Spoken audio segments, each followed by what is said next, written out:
तुलसी अध्यात्मनीडम जैन विश्व भारती लाडनू 16वां प्रेक्षा ध्यान शिविर दिनांक 12 जुलाई 1980 समय 4 बजे।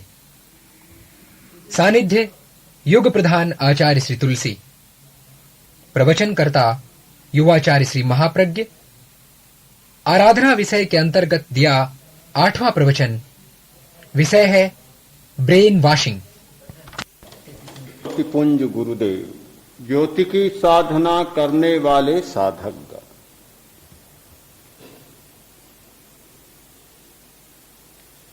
एक धार्मिक ने जिज्ञासा की, एक आदमी धर्म करता है और वह दुखी भी होता। एक आदमी बिल्कुल धर्म नहीं करता और सुख भोगता है, सुख बहुत उपलब्ध है, तो फिर धर्म करने से क्या कोई विशेष लाभ? कोई विशेष बात तो नहीं हुई। धार्मिक आदमी भी सुख और दुख दोनों भोगता है और धर्म न करने वाला भी सुख और दुख दोनों भोगता है। फिर क्या फर्क रहा? हमने जीवन की सारी उपलब्धियों की कसौटी सुख और दुख को मान रखा है। एक हमारी कसौटी है सुख और दूसरी है दुख। इन दोनों के आधार पर सारे विश्व की मीमांसा करते, हमारे सारे आचार और व्यवहार की समीक्षा करते हैं। इन दो से हटकर और तीसरी ओर हमारी दृष्टि ही नहीं जाती। तीसरा भी कोई तत्व होगा पर हमें उसका कोई पता ही नहीं, हमारा ध्यान ही नहीं जाता। हर बात को इन दो कसौटियों से कसे बिना हमें शांति नहीं मिलती। प्रश्न बहुत स्वाभाविक था। एक आदमी का प्रश्न नहीं, हजारों हजारों धार्मिकों के द्वारा यह प्रश्न पूछा जाता है और इस प्रश्न को लेकर न जाने कितनी उलझनें होती हैं और न जाने कितने व्यक्ति आस्तिक से नास्तिक बन जाते। प्रश्न था, क्या कोई विशेष बात है? मैंने कहा, हां, एक कोई विशेष बात जो धार्मिक में ही होती है, धर्म न करने वाले में कभी नहीं होती। जिज्ञासा और बढ़ गई। आपके मन में भी जिज्ञासा जागती होगी, ऐसी कौन सी बात है जो धार्मिक में ही होती है, दूसरे में नहीं होती? आप भी जानना चाहते हैं, हर आदमी जानना चाहता है। मैंने कहा, धर्म करने वाला व्यक्ति सुख और दुख ये दो ही होते हैं, इनके बीच में तीसरा कोई नहीं होता। ये विशेष बात, एक विशेष घटना है और आश्चर्यकारी घटना है। धर्म न करने वाला व्यक्ति सुख दुख ये दो ही नहीं होते, इनके बीच में एक तीसरा और होता है और वह होता है सुख दुख देने वाला। बहुत बड़ा अंतर आ गया। एक और 3 तत्व काम करते हैं और दूसरी ओर केवल 2 तत्व काम करते हैं। जिस व्यक्ति में धर्म का आचरण नहीं है, जिस व्यक्ति में धर्म की दृष्टि नहीं है, वह व्यक्ति जब कभी दुखी होता है सबसे पहले ध्यान जाता है, उसने मुझे दुखी बना दिया। सारी बात वहां उलझ जाती। अपने आचरण को देखने का कभी प्रयास ही नहीं करता, अपने आचरण की कभी समीक्षा नहीं करता, सीधा ध्यान दूसरे पर अटकता है कि यह किसने किया, उसने किया होगा, उसने किया होगा, उसने किया होगा। कल्पना का जाल इतना फैलता है कि उसकी लपेट में कितने ही लोग फंस जाते हैं, उलझ जाते हैं, और उन सब के प्रति उसके मन में घृणा या द्वेष का भाव जाग जाता है। 3 हो जाते हैं, दुख पाने वाला, दुख और दुख देने वाला। धार्मिक व्यक्ति के सामने यह तीसरा व्यक्ति कभी नहीं आता। उसके सामने केवल 2 ही रहते हैं, या स्वयं और या दुख या सुख। कितनी बड़ी उपलब्धि है! क्या यह हमारी कम उपलब्धि है? बहुत बड़ी उपलब्धि। कोई दुख देने वाला नहीं, कोई सुख देने वाला नहीं। वहां सिर्फ बचता है अपना आचरण। सारा ध्यान केंद्रित होता है अपने आचरण पर, अपने व्यवहार पर और अपनी क्रिया पर। उसे आचरण के परिमार्जन का अवसर मिलता है, उसे व्यवहार के शोधन का अवसर मिलता है, उसे अपनी क्रिया के परिष्कार का मौका मिलता है। ये मौका धर्म में विश्वास न रखने वाले व्यक्ति को नहीं मिलता। वह अपने आचरण को, अपने व्यवहार को, अपनी क्रिया को किस आधार पर परिष्कृत करे, वह सोचता ही नहीं कि ये मेरी अपनी ही प्रवृत्ति का परिणाम है। वह तो दूसरे से जोड़ देता है, छुट्टी पा लेता है, अपने को बचा लेता है। अपने आप को बचाने का यह बहुत सुंदर उपाय है, बहुत अज्ञानपूर्ण उपाय है। जब दूसरा सामने आ गया, अपने आप को बचा लिया। खरगोश के बारे में कहा जाता है कि कभी कभी वह ऐसा भी नाटक रचता है। कान बड़े होते हैं, कानों को फैलाकर बैठ जाता है और सोचता है बस अब मुझे कोई नहीं देख सकता। एक कान का आवरण आ गया, मुझे कोई नहीं देख सकता।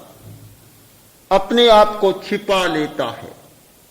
मुझे लगता है कि जिसकी दृष्टि सम्यक नहीं है, वह भी अपने आप को बचा लेता है, छिपा लेता है दूसरे की ओट में, और सारा आरोप उसके सिर पर आरोपित कर देता है।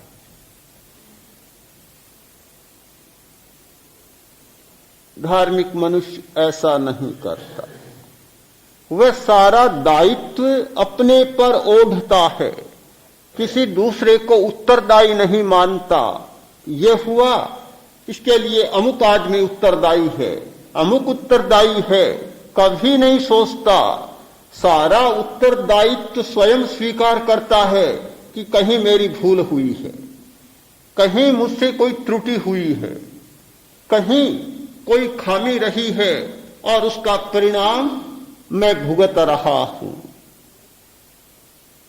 जब व्यक्ति अपना उत्तरदायित्व स्वयं अनुभव करता है तो उसकी दिशा बदल जाती है, प्रवृत्ति बदल जाती है, और आचार का एक नया आधार उसे मिल जाता है। एक बहुत बड़ी विशेषता कि अपना उत्तरदायित्व स्वयं अनुभव करना, किसी तीसरे को बीच में न आने देना। दूसरी विशेषता, जब कोई कष्ट आता है, और कष्ट तो झेलना पड़ता है, झेले बिना कोई छुटकारा नहीं। चाहे दूसरे को कितनी गालियां दे, कितनी बकवास करे, कितना रोए, बिलखे, कल्पे, कुछ भी करे, पर कष्ट तो भुगतना पड़ता है। तब रोते रोते भुगतता, रोता है, विलाप करता है, सारे घर को उठा लेता है, न केवल घर को किंतु आसपास को, पड़ोस को भी उठा लेता है। बहुत दयनीय स्थिति बन जाती है, करुणापूर्ण वातावरण बन जाता है। मानता है कि ऐसे किए बिना कैसे रहा जा सकता है, जब इतना कष्ट, तो फिर कैसे रहा जा सकता है। जो सम्यक दृष्टि होता है, ज्ञानी होता है, धार्मिक होता है, कष्ट आता है, कष्ट को झेलता है, शांत चित्त से झेलता है, साम्यपूर्ण चित्त से झेलता है, अपनी समता को नहीं खोता, संतुलन को नहीं खोता, उसे झेल लेता है। जितना आता उसे झेल लेता है। रोने की बात तो दूर, मुंह से उफ तक भी नहीं होता, हाय ओ तक भी नहीं होता, कुछ भी नहीं। दूसरों को पता ही नहीं चलता कि इतना कष्ट हो रहा है। अपने भेद विज्ञान के द्वारा, कायोत्सर्ग की प्रक्रिया के अभ्यास के द्वारा चैतन्य और शरीर की भेदानुभूति के द्वारा वह कष्ट को इस प्रकार अकष्ट में बदल देता है, दूसरे को पता ही नहीं चलता कि कोई कष्ट हो रहा है। बहुत बड़ा अंतर है कष्ट की झेलने की प्रक्रिया में, कष्ट के अनुभव की प्रक्रिया में और कष्ट के झेलने की प्रक्रिया में। दोनों बहुत विशेषता है। तीसरी विशेषता, अज्ञानी मनुष्य के सामने सुख और दुख ये दो ही होते। शरीर का सुख, मानसिक सुख, बस सीमा, इससे आगे कोई सुख दुख नहीं होता। किंतु ज्ञानी मनुष्य के सामने, धार्मिक पुरुष के सामने एक तीसरी बात और होती है, वह है आत्मिक सुख। यानी इस सुख दुख से परे भी एक और सुख है, अनुभव का सुख, चैतन्य का सुख, आत्मा का सुख। ये अज्ञानी आदमी को कल्पना ही नहीं होती। वह इस सीमा में रहता है कि जीभ से स्वाद चखा, बड़ा सुख मिला, प्रिय शब्द सुना, बड़ा सुख मिला, संगीत सुना, बहुत सुख मिला, आंखों से रूप देखा, बहुत सुख मिला, अच्छी गंध आई, मन आनंद से भर गया, बहुत सुख हुआ, कोमल कोमल स्पर्श मिला, सुख की चेतना जाग गई, प्रशंसा मिली, सम्मान मिला, बड़ी तृप्ति मिली।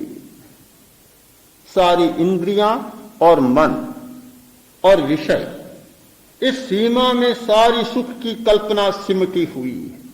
इससे परे भी कोई सुख हो सकता है, इंद्रियों से परे भी कोई आनंद हो सकता है, उसको कल्पना ही नहीं होती, उसका विषय भी नहीं है, कैसे कल्पना कर सकता है। सम्यक दृष्टि और धार्मिक पुरुष के सामने, एक साधक के सामने सुख की कल्पना होती है। वह सुख जो इंद्रियों से नहीं मिलता, जो मानसिक स्मृति, कल्पना और चिंतन से नहीं मिलता, इंद्रिय से परे, मन से परे और बुद्धि से परे, जहां इंद्रिय की सीमा, मन की सीमा और बुद्धि की सीमा समाप्त हो जाती है, वहां वह सुख मिलता है। आपका मन भी संदेह में हो सकता है, क्या ऐसा कोई जगत है जो इंद्रियातीत, मनोतीत और बुद्धि से अतीत हो। बहुत स्वाभाविक प्रश्न है और इसलिए है कि हमने आज तक इन्हीं का उपयोग किया है, इनसे परिचित हैं, इनकी सीमाओं में अपना सारा जीवन बिताया है। इनसे परे कोई दुनिया है, इनसे परे हमारा कोई अस्तित्व है, इस बात से हम बिल्कुल परिचित नहीं है। प्रश्न होना स्वाभाविक है, किंतु हमें ज्ञात होना चाहिए मनुष्य को जितनी बड़ी उपलब्धियां हुई हैं वे सारी ज्ञात से नहीं हुई हैं, किंतु अज्ञात चेतना से हुई है। जब तक ज्ञात का झरोका खुला रहता है उसमें से कोई बहुत बड़ी बात नहीं आ सकती। झरोखे में से थोड़ी हवा आ सकती है, कोई छोटा मोटा पंछी आ सकता है, चिड़िया आ सकती है, कबूतर आ सकता है, कौवा आ सकता है, किंतु झरोखे में से हाथी तो नहीं आएगा, झरोखे में से कोई मोटर कार तो नहीं आ जाएगी, ये तो नहीं आ सकते, आदमी भी नहीं आ पाएगा। हमारी चेतना का कोई दरवाजा नहीं खुलता, तब तक हम इस बात की कल्पना भी नहीं कर सकते। जिस क्षण वह चेतना का कोई दरवाजा खुलता है, ज्ञात से अज्ञात जगत की ओर हम जग जाते हैं, तब हमें पता चलता है हमारा यह जागृत मस्तिष्क बहुत छोटी सीमा है हमारी ज्ञान की, हमारा सुषुप्त मस्तिष्क एक बहुत बड़ी सीमा है, और जहां ज्ञान का विशाल भंडार है। जिस दिन वह दृष्टि जागती है, हमारी अंतर्दृष्टि खुलती है, इंट्यूशन पावर जागता है, उस दिन आदमी को पता चलता है कि जिसको विराट जगत मान रखा था वह तो मात्र एक बिंदु है, समूचा सागर तो राई की ओट में या एक बिंदु की ओट में छिपा पड़ा है। सम्यक दृष्टि जागने पर एक कल्पना बदल जाती है सुख की और दुख की, वह है सारी आंतरिक चेतना। आंतरिक चेतना का जागरण, अज्ञात मस्तिष्क का जागरण।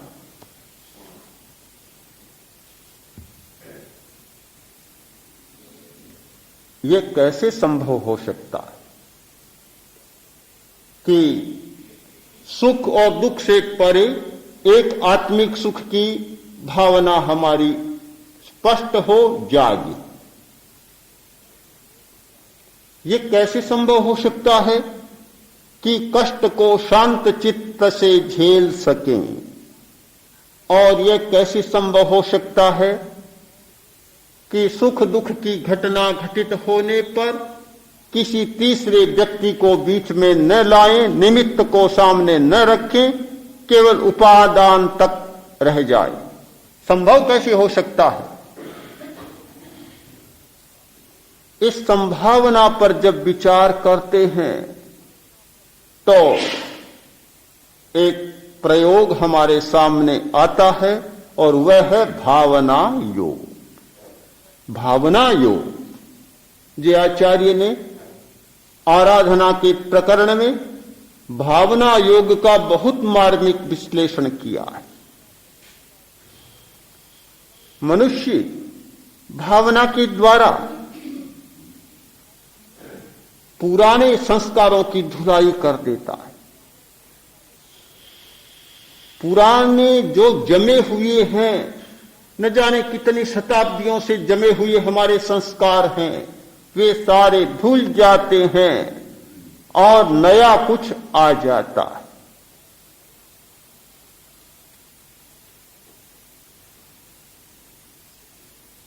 योग में एक प्रक्रिया चलती है योग निद्रा की। एक प्रक्रिया चलती है सम्मोहन की, एक प्रक्रिया चलती है कायोत्सर्ग।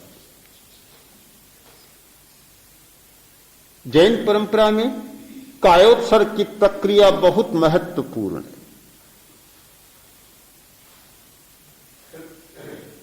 कुछ परंपराओं में योग निद्रा को बहुत मूल्य दिया गया है और कुछ परंपराओं में सम्मोहन का भी बहुत महत्व है। इन तीनों में भावना का संबंध जुड़ता है। भावना को सम्मोहन भी कहा जा सकता है, स्व सम्मोहन। भावना को योग निद्रा भी कहा जा सकता है और भावना को कायोत्सर्ग भी कहा जा सकता है। भावना का अर्थ है आज की भाषा में ब्रेन वॉशिंग। बहुत प्रक्रिया चलती है राजनीति के क्षेत्र में। मस्तिष्क की धुलाई, पुराने विचारों को साफ कर देना और नए विचार भर देना। बहुत प्रक्रिया चली है और परिवर्तन भी किया गया है। ये भावना मस्तिष्क की धुलाई करने का बहुत बड़ा साधन है। एक प्रकार की बात को बार बार दोहराते जाएं, पुनरावृत्ति करते जाएं, करते करते एक क्षण ऐसा आता है कि पुरानी बात छूट जाती है और नई बात आपके चित्त में जम जाती है। जब तक ये धारणा हमारी जमी हुई है कि हमें कोई सुख दुख देने वाला है, उसी को मानकर हम चलते हैं और जब कोई ऐसी घटना आती है तो वही दृष्टि हमारी साफ हो जाती है। भावना योग के द्वारा इसकी धुलाई कर दी जाए, इस धारणा को उखाड़ कर फेंक दिया जाए, फिर कोई सुख और दुख की घटना घटित होगी, बिल्कुल आपके सामने वह बात नहीं आएगी कि कोई आदमी मुझे सुख या दुख दे रहा है। फिर दृष्टि साफ यही होगी कि मैंने कोई ऐसा कृत्य किया है, कोई ऐसा आचरण किया है, उसका परिणाम मेरे सामने आ रहा है। पूरी दृष्टि अपनी सीमा में चली जाए। भावना का योग एक बहुत महत्वपूर्ण प्रक्रिया है परिवर्तन की, दृष्टिकोण को बदलने की। क्या एक बात को बार बार दोहराने से संस्कार हो जाएगा?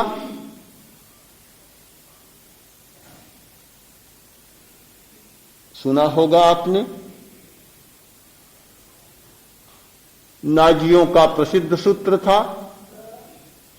एक झूठ को 1000 बार दोहराओ, सच बन जाएगा। बहुत प्रसिद्ध उनका सूत्र रहा है। जब 1000 बार दोहराने से एक झूठ बात भी सच बन जाती है, तो 1,00,000 बार दोहराने से क्या सच सच नहीं बनेगा? आवृत्ति का भी अपना महत्व होता है। आज के विज्ञान का विद्यार्थी इस बात को जानता है। किसी भी सूक्ष्म बात को पकड़ने के लिए आवृत्ति पर भी ध्यान देना होता है। किस फ्रीक्वेंसी में क्या पकड़ा जा सकता है, इस बात को वह जानता है। सारे संसार में ध्वनियां फैल रही है, ऐसे तो कोई नहीं पकड़ सकता। हमारे कान नहीं पकड़ पाते। हमारे आकाश में न जाने कितनी ध्वनियां गुंजित हो रही है, पर हम तो नहीं पकड़ पा रहे हैं। ट्रांजिस्टर खोला, रेडियो का स्विच घुमाया और सुनने लग गए। ऐसा क्यों होता है? इसलिए होता है कि आवृत्ति का सिद्धांत हमारे सामने स्पष्ट है। तरंगों को पकड़ना, तरंगों की लंबाई और छुटाई, तरंग दैर्घ्य और छोटी तरंगें, वेवलेंथ को पकड़ना और आवृत्ति को पकड़ना, ये दोनों बातें जब समझ में आती हैं तो भावना का मूल्य अपने आप समझ में आ जाता है। हम जितनी आवृत्तियां करते हैं और जिस तरंग के साथ करते हैं, तरंग की लंबाई या छोटी के साथ करते हैं, उतनी ही हमारी संस्कार की धुलाई होती चली जाती है। मंत्र विज्ञान का यही सिद्धांत है। एक शब्द का उच्चारण किया, यदि आपको आवृत्ति का पता नहीं है कि किस आवृत्ति में इसका उच्चारण होना चाहिए और कितनी तरंग के साथ होना चाहिए, तो मंत्र बहुत इष्टकारक नहीं होगा, उसका जप लाभदायी नहीं होगा। मंत्र का देवता होता है, मंत्र का छंद होता है, मंत्र का विनियोजन होता है। अब विनियोग में ये सारी बातें आती है। अनुभवी मंत्र साधक अपने शिष्य को बताता है कि उच्चारण किस लय में करना है, कितनी बार कैसी करना है, कहां लंबाई, कहां ऊंचाई, कहां ह्रस्व, दीर्घ, प्लुत, उदात्त, अनुदात्त, स्वरित, ये सारी बातें जब तक मंत्र की साधना करने वाला नहीं जान लेता तब तक मंत्र का जप करता ही चला जाता है, किंतु जो इष्ट परिणाम आना चाहिए वह नहीं आता। जो विद्युत ऊर्जा पैदा होनी चाहिए वह नहीं होती और मंत्र सिद्ध भी नहीं होता। भावना का प्रयोग इसी आधार पर किया जाता है कि बार बार उसकी आवृत्तियां करें, तरंग पैदा करें, करते चले जाएं, अभ्यास करते चले जाएं। करते करते एक बिंदु ऐसा आता है जहां पहुंचकर पुरानी बात मन से उखड़ जाती है, निकल जाती है और नई बात उसमें जम जाती है। मैं देखता हूं कि मंत्र प्रयोग को भी भावना का प्रयोग कहा जा सकता है, उससे अलग नहीं है। सम्मोहन का प्रयोग तो है ही। जिस व्यक्ति ने प्राण शक्ति को थोड़ा प्रखर किया है, दूसरे व्यक्ति को सामने जो पात्र है उसको सुझाव देता है और सामने वाले व्यक्ति की चेतना, जागृत चेतना सो जाती है और हर सुझाव को वैसे ही मानने लग जाता। बड़ी विचित्र बात है, बहुत बड़ा चमत्कार है। सुझाव देने वाले ने हाथ में आम का फल दिया और कहा, तुम एक अंगारा खा रहे हो। सम्मोहित व्यक्ति खा रहा है आम, उसे लग रहा है कि अंगारा खा रहा है, बिल्कुल अंगारे का अनुभव करेगा। आम का रस बिल्कुल गायब, फल गायब, अंगारा हो जाएगा। अंगारे को खा रहा है। इतना ही नहीं होता, सुझाव देगा, तुम अंगारा खा रहे हो, तुम्हारा मुंह जल रहा है, मुंह भी जल जाएगा। सुझाव देगा कि तुम्हारा मुंह जल रहा है और फफोले उठ रहे हैं, फाले पड़ रहे हैं, फफोले उठ जाए।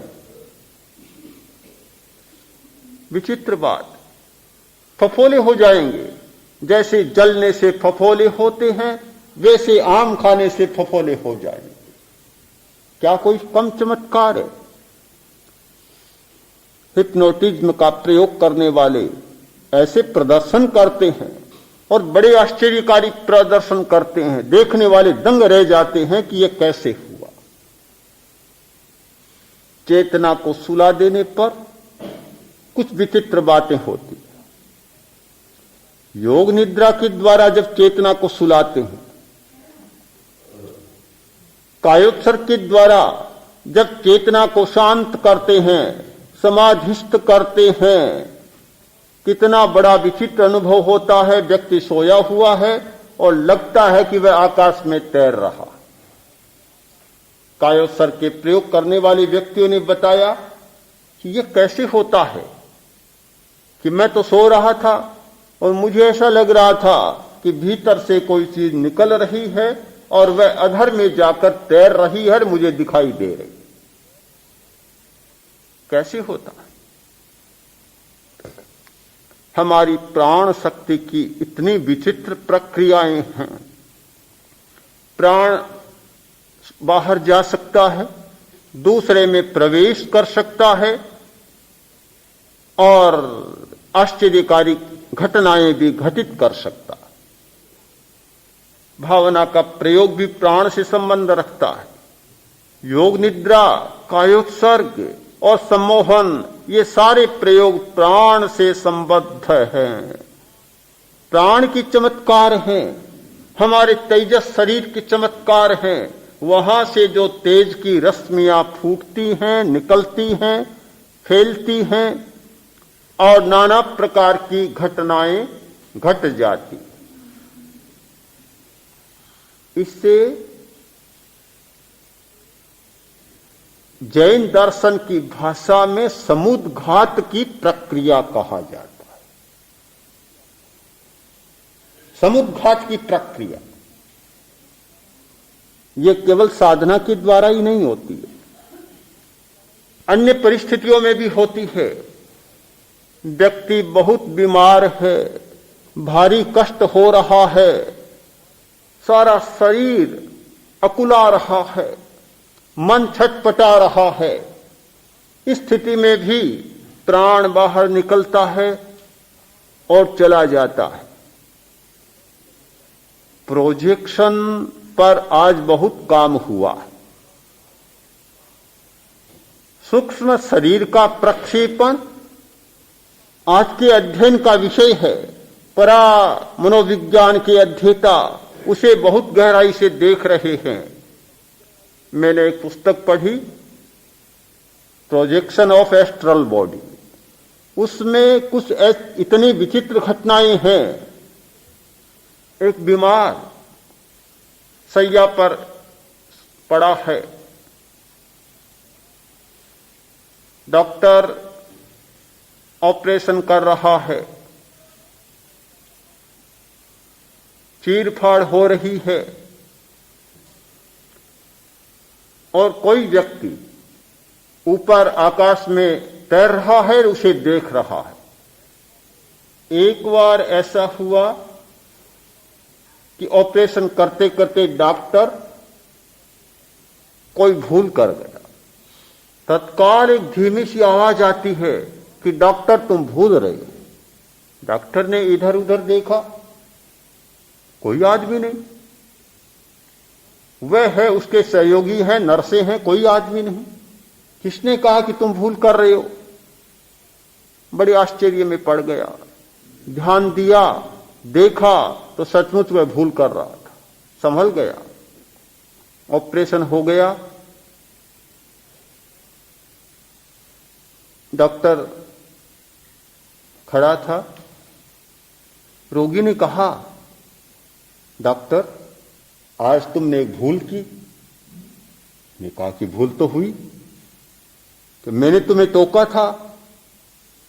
टोका था पर तुम तो शून्य थी, तुम्हारी चेतना भी शून्य थी। किसने टोका? कि मैंने टोका। कैसे टोका? कि तुम यहां ऑपरेशन कर रहे थे और मैं ऊपर से सारा देख रहा था, सारा देख रहा था। और तुमने जहां भूल शुरू की, मैंने तत्काल तुम्हें टोका कि तुम भूल कर रहे हो। बीमारी की स्थिति में, विशेष कष्ट की स्थिति में, विशेष मन की स्थिति में ये सारी घटनाएं होती है। और तो आप जाने दें, कभी कभी आदमी बहुत गुस्से में होता है, तब भी प्राण शक्ति बाहर निकल जाती है और दूर तक चली जाती है।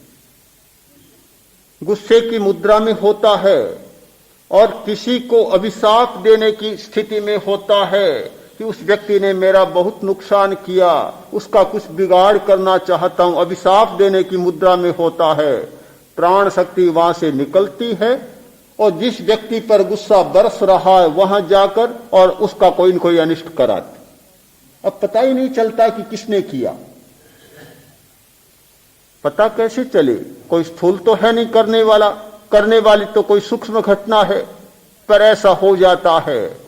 कसाय समुद्घात, वेदना समुद्घात, ये सारी जो समुद्घात की प्रक्रिया, प्राणों को बाहर निकालने की प्रक्रिया है कि हमारी प्राण की धारा बाहर निकलती है और अकल्पित घटनाएं कर डालती।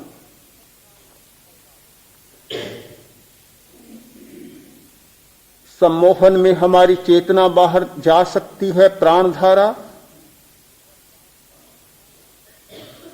समुद्घात की प्रक्रिया में जाती है, भावना के प्रयोग में भी जाती।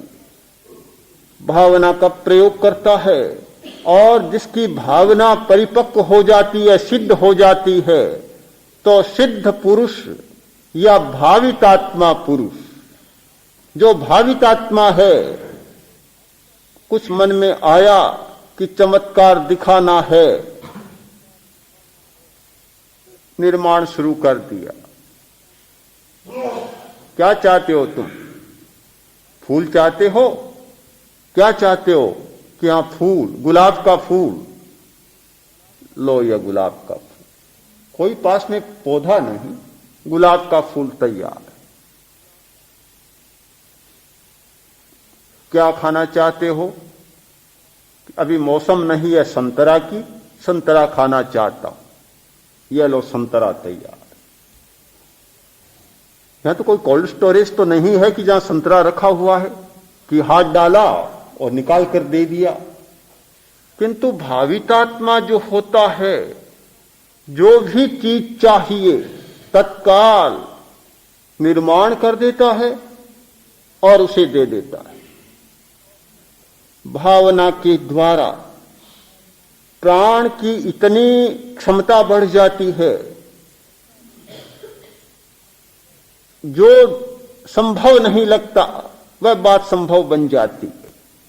जैसे पदार्थ जगत पर एक भावितात्मा अपना अधिकार जमा लेता है, वैसे ही अपनी चेतना की जगत पर भी वह अधिकार कर लेता है।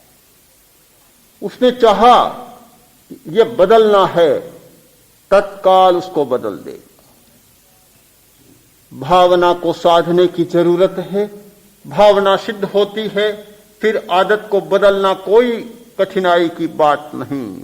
आदत को बदलना बहुत मुश्किल माना जाता है, बहुत कठिन माना जाता है और असंभव जैसा माना जाता है कि आदमी आदत को नहीं बदल सकता।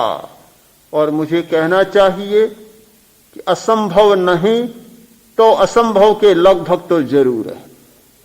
आदत बदलनी बहुत कठिन है, बदलती नहीं है।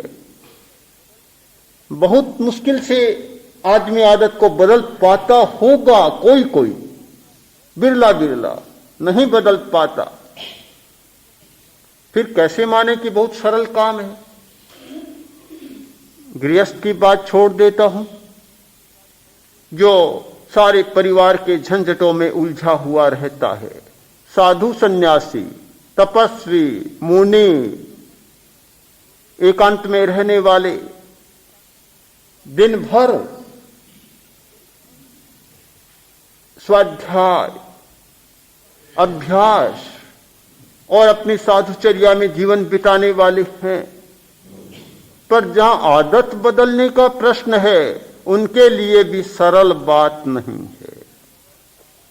गुस्सा आता है तो परिस्थिति होते ही तैयार है, बुलाने की जरूरत नहीं, अनिमंत्रित आ जाता है अपने आप। उत्तेजना आती है तो आ जाती है। जो जैसी आदत बनी हुई है वह आदत आ टपकती है। सोचते हैं बदलना है, चाहते हैं बदलना है, पर फिर भी नहीं बदल पाती। सचमुच इस दुनिया में सबसे ज्यादा कठिन कोई काम है तो वह है आदत को बदलना। बहुत बार हमारे सामने प्रश्न आता है, आदत को कैसे बदला जाए? क्या उत्तर हो? यह कोई बच्चों का खेल नहीं है, बहुत कठिन बात है। इसका एक ही उत्तर हो सकता है। जिस व्यक्ति ने भावना का चिरकालीन प्रयोग किया है, जिसने प्राण शक्ति को भावना के साथ जोड़ लिया है, वह व्यक्ति जब चाहे तब आदत बदल सकता है। उसका निश्चय इतना हो जाता है, उसकी संकल्प शक्ति इतनी प्रवण हो जाती है, बस जो सोचा चाहा वह वैसे ही होगा, दूसरी प्रकार से नहीं हो सकता। पहला प्रश्न आदत को बदलने का नहीं, पहला प्रश्न है भावना को जगाने का।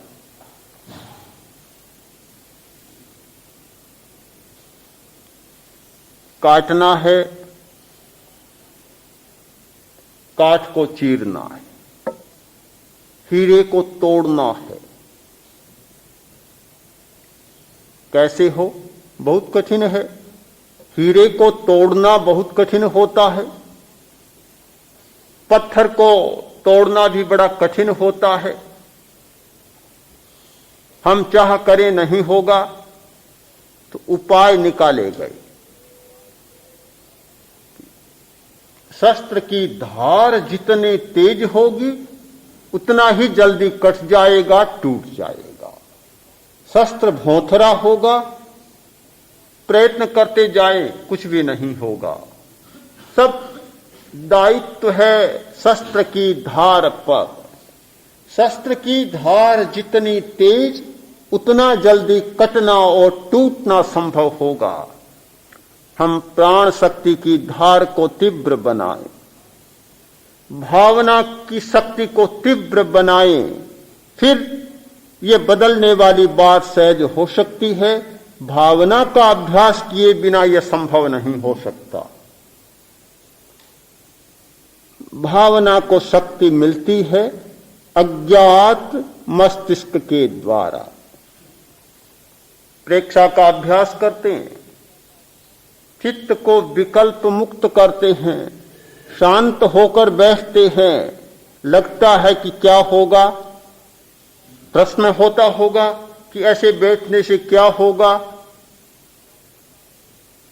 यह होगा कि जितनी शांति, जितनी समाधि, जितनी निर्विकल्पता, जितनी निर्विचारता, जितना मौन, जितनी मन गुप्ती, जितनी वचन गुप्ती और जितनी काय गुप्ती होगी, प्राण शक्ति उतनी प्रबल बनेगी और भावना का बल उतना विकसित होगा।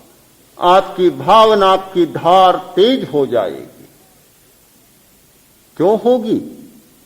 कि निर्विकल्पता की स्थिति में हमारा ये जागृत मस्तिष्क तो सो जाता है और सोया हुआ मस्तिष्क जाग जाता है। जागृत मस्तिष्क तो बहुत थोड़ी शक्ति वाला है, बेचारा काम चलाऊ टट्टू है, नौकर है एक, जो इधर उधर का कहा हुआ थोड़ा बहुत काम कर देता है। यह मालिक नहीं है। मालिक तो कोई भीतर बैठा है, जिसके पास सारी चाबियां हैं, कुंजियां हैं, जिसके हाथ में पूरा भंडार है, जो पूरे भंडार पर अपना अधिकार रखता है। वह मालिक तो भीतर बैठा है। निरंतर प्रवृत्ति करने वाला मनुष्य, निरंतर क्रियाशील रहने वाला मनुष्य, इस मस्तिष्क को, इस वाणी को और इस शरीर को सदा चलाए रखने वाला आदमी कभी मालिक तक पहुंचे नहीं पाता, उसका दर्शन ही नहीं होता। केवल सारा कारोबार अपना नौकर से और किराए के टट्टू से चला रहा। बड़ी बात कैसे घटित होगी हमारे जीवन में? बड़ी बात और बड़ी घटना घटित होने के लिए जरूरत है कि मालिक के पास पहुंचे। वह ये सोचे कि मैंने जीवन का कीमती समय सारा बिता दिया और यह 10 दिन का समय अब उस प्रभु तक पहुंचने का समय मेरा बीता है। जीवन की सार्थकता है तो बस इतनी है, इसके सिवाय तो और क्या सार्थकता हो सकती है।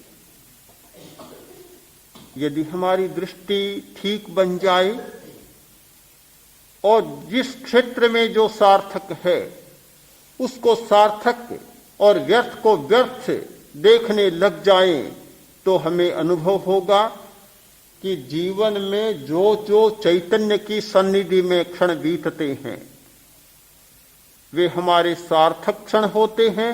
चैतन्य की सीमा से हटकर और पदार्थ की सीमा में जो क्षण बीतते हैं उन्हें सार्थक कहने की अपेक्षा जीवन यात्रा की सार्थकता कहें।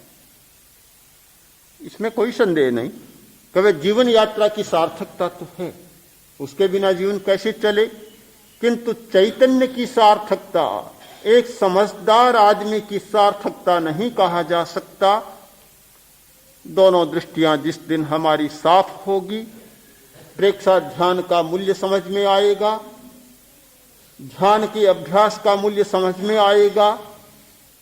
श्वास प्रेक्षा, शरीर प्रेक्षा, चैतन्य केंद्र प्रेक्षा और लेस्या ध्यान की सार्थकता हमारी समझ में आएगी। हम एक जिस वातावरण में जी रहे हैं उस वातावरण से हटकर और नए वातावरण में जीना भी सीखे। मैं इस ध्यान साधना को और ज्यादा नहीं मानता, इतना मानता हूं कि एक वातावरण में जीवन जिया।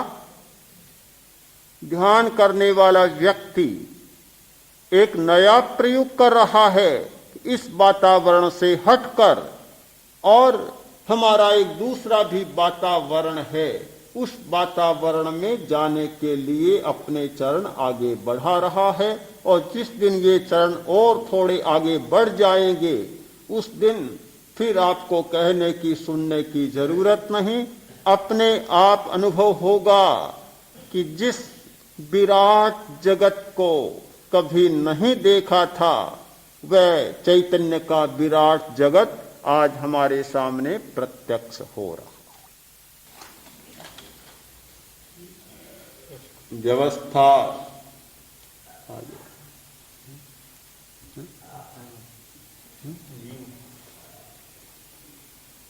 प्रश्न है कि हमारे साथ एक संघ जुड़ा हुआ और बहुत समर्पित संघ, बहुत बड़ा संघ, तो उसे एक महान उद्देश्य की यात्रा में प्रस्तुत करना एक बात, या केवल व्यवस्थाओं में ही लगाए रखना, क्या होना चाहिए और क्या संगत है, क्या युक्त होगा। मैं मानता हूं कि जहां व्यवस्था पक्ष का सवाल है वह हमारी जीवन यात्रा का सवाल है। हम इससे ज्यादा मूल्य नहीं देते कि जब जीवन यात्रा चलानी है और साथ में रहकर जीना है तो व्यवस्था पक्ष भी अनिवार्य है, बस उसका उतना ही मूल्य है, उससे अतिरिक्त कोई मेरी दृष्टि में मूल्य नहीं। किंतु महान यात्रा का जो मूल्य है वह अपना अलग है। आचार्य श्री स्वयं चाहते हैं, मैं भी चाहता हूं कि हमारे धर्म संघ को एक महान उद्देश्य की यात्रा के लिए प्रस्थित करें, और इसीलिए ये सारा हमने प्रेक्षा ध्यान का उपक्रम शुरू किया। चल रहा है, बहुत नया नया प्रयोग है। तीसरा ही वर्ष तो अभी चल रहा, पहले तो व्यक्तिगत चलते थे, किंतु सामूहिक प्रयोग को तो ये तीसरा वर्ष ही चल रहा है। इस बार हमने कुछ निर्णय भी किया है। आज आचार्यवर होते तो शायद वे सारी बातें मैं आपको बताता कि हम अगले शिविरों में क्या क्या परिवर्तन कर रहे हैं, हम क्या क्या प्रयोग नए करवा रहे हैं। प्रेक्षा का प्रयोग तो चलता है, चलेगा, ये तो शाश्वत प्रयोग है, किंतु इसके अतिरिक्त भावना का प्रयोग, मंत्र का प्रयोग, लेस्याध्यान के विशेष प्रयोग, ये हमारे सारे आगामी शिविरों के प्रकल्पित प्रयोग हैं, जहां बहुत सघनता के साथ इन प्रयोगों को हम करवाएं। तो बिल्कुल ठीक है प्रश्न, और मैं स्वयं सोचता हूं कि जब तक इन विशेष प्रयोगों के द्वारा चेतना का विशेष जागरण नहीं होगा, तब तक साधना करने वाले के मन में भी एक कसक रहेगी और दूसरों के लिए भी प्रश्न चिन्ह रहेगा। मुझे पूरा विश्वास है कि हम न कसक रहने देंगे न प्रश्न चिन्ह रहने देंगे। क्या देव आपके सम्मत हैं? और यदि हैं तो क्या आप अपने धर्म संघ को जिस रूप में कहें उस रूप में लेना? प्रश्न है, क्या सम्मोहन का प्रयोग जैन आगमों से सम्मत है, और है तो क्या उसे आगे विकसित किया जा सकता है? वास्तव में सम्मोहन का प्रयोग और भावना का प्रयोग, ये दोनों एक ही बात, अलग नहीं है। वह भी भावना का प्रयोग है। सम्मोहन में इतना फर्क पड़ता है कि दूसरे को सम्मोहित करना और अपने आप को सम्मोहित करना, बस ये दो उसकी विधाएं बन जाती है। तो भावना का प्रयोग है अपने आप को सम्मोहित करना, और दूसरे को भी सम्मोहित किया जाता है।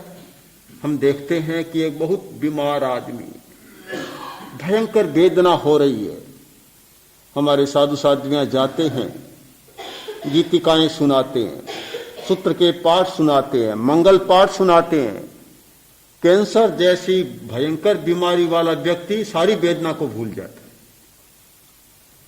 मैंने देखा कई लोगों ने यह उपाय रखा था कि कैसेट भर लिए, टेप रिकॉर्डर पास में पड़ा है, जब भी वेदना बढ़ी, दर्द बढ़ा, तत्काल खोल लिया और ऐसा लगा कि जैसे वेदना चली गई।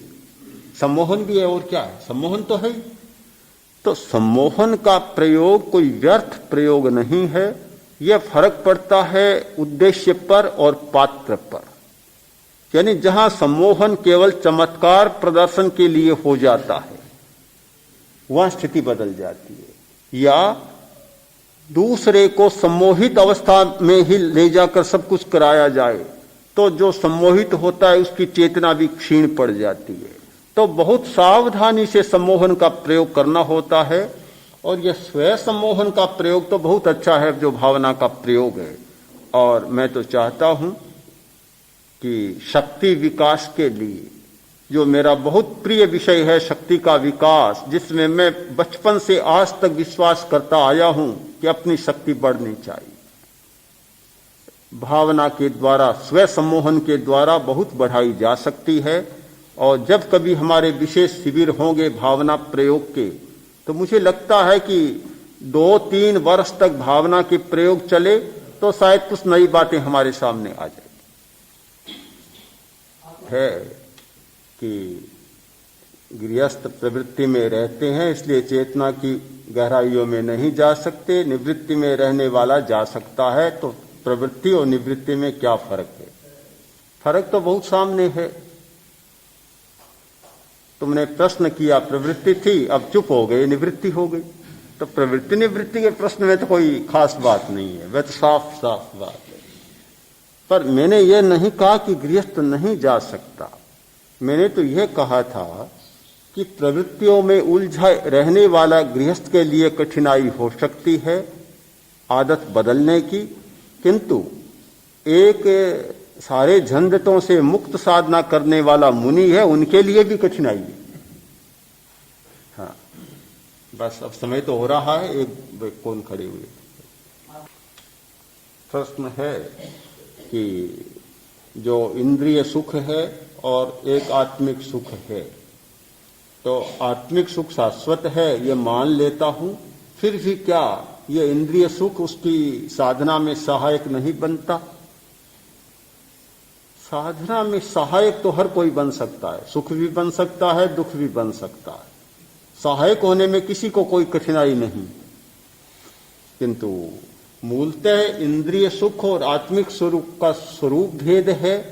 सहायक भी बन सकता है इंद्रिय का सुख और बाधक भी बन सकता है।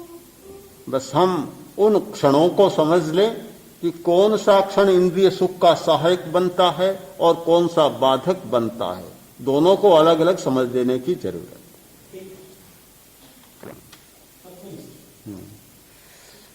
प्रश्न है कि हमारी जो व्यवस्था है चतुर्विध संघ की, वह व्यक्तिनिष्ठ व्यवस्था है। क्या उसको तत्वनिष्ठ बनाने में कोई कल्पना है या कठिनाई है, क्या है?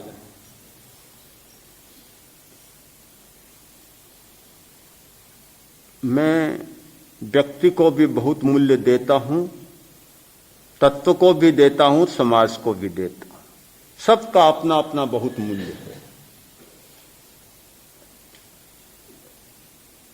ये ठीक है कि व्यक्तिनिष्ठता में स्वार्थ को पनपने का मौका ज्यादा मिलता है, और जैसा आज हो रहा है कि व्यक्ति को स्वतंत्रता दी जाती है इसलिए कि वह स्वतंत्रता का उपयोग करे, किंतु लगभग होता यही है, 50% से ज्यादा यह होता है कि उस स्वतंत्रता का उपयोग स्वार्थ चेतना में होता है। तो फिर उसको बदलने की जरूरत होती है कि उसको संघ चेतना बनाई जाए। स्वार्थ व्यक्ति चेतना को, व्यक्ति व्यवस्था को संघ व्यवस्था या संघ चेतना बनाया जाए। उसे बनाने में भी बहुत खतरे हैं। तो बीच में एक कड़ी आती है तत्व चेतना, कि उसको तात्विक आधार दिया जाए। तो हमें एक बहुत सुंदर आधार प्राप्त है, निर्जरा। निर्जरा कि हमारी सारी व्यवस्था निर्जरा के लिए चले, एक तत्व का आधार है। निर्जरा का अर्थ होता है पुराने संस्कारों का शोधन।